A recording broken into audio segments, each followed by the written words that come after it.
سلام عليكم وعلينا سلام، سلام إليكم وإلينا سلام، سلام على من رد السلام وسلام حتى على من لم يرد، سلام باسم الرب السلام رب العباد الله الصمد، سلام ترعرعن فيه، سلام معجون بأرض هذا البلد، سلام ما عدنا نسكن فيه، سلام ما عاد يسكن فينا، سلام نراقبه وهو يحزم حقائبه ليهجر رويدا رويدا أراضينا ويحل مكانه تسليم واستسلام لتأسلم لا إسلام فيه، كأن إسلام أجدادنا ما عاد يعنيه.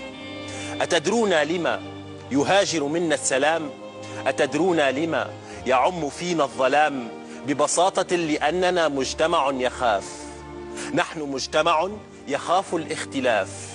كلماتي لن تعجب بعضكم أو جلكم أو كلكم أعرف، لكني سأقولها لأني رافض أن أكون من الخراف.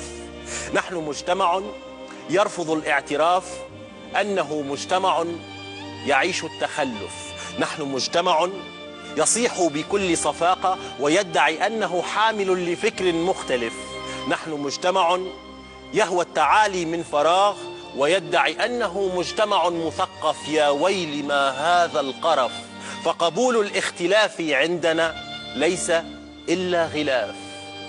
اختلاف اللون يؤذينا، اختلاف الشكل يؤذينا، اختلاف الفكر يؤذينا، اختلاف الدين يؤذينا، حتى اختلاف الجنس يؤذينا.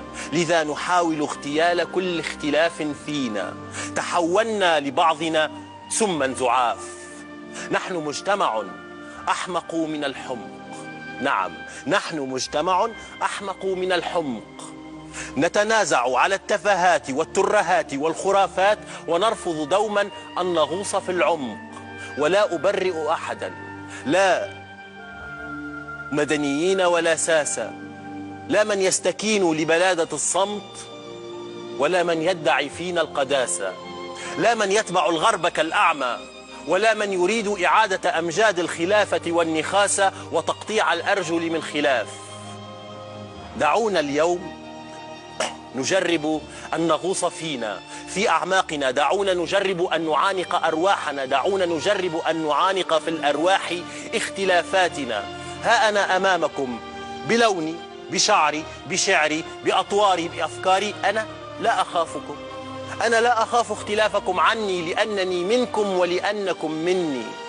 دعونا نخلق فن، دعونا نغوص في الحلم لنرسي ثقافة بلا سخافة ليكون الرقي فينا هو أسمى خلافة. دعونا نذوب الأعراف والأجناس والأطياف والأفكار والألوان والأديان ولا نرى سوى الإنسان. شكرا.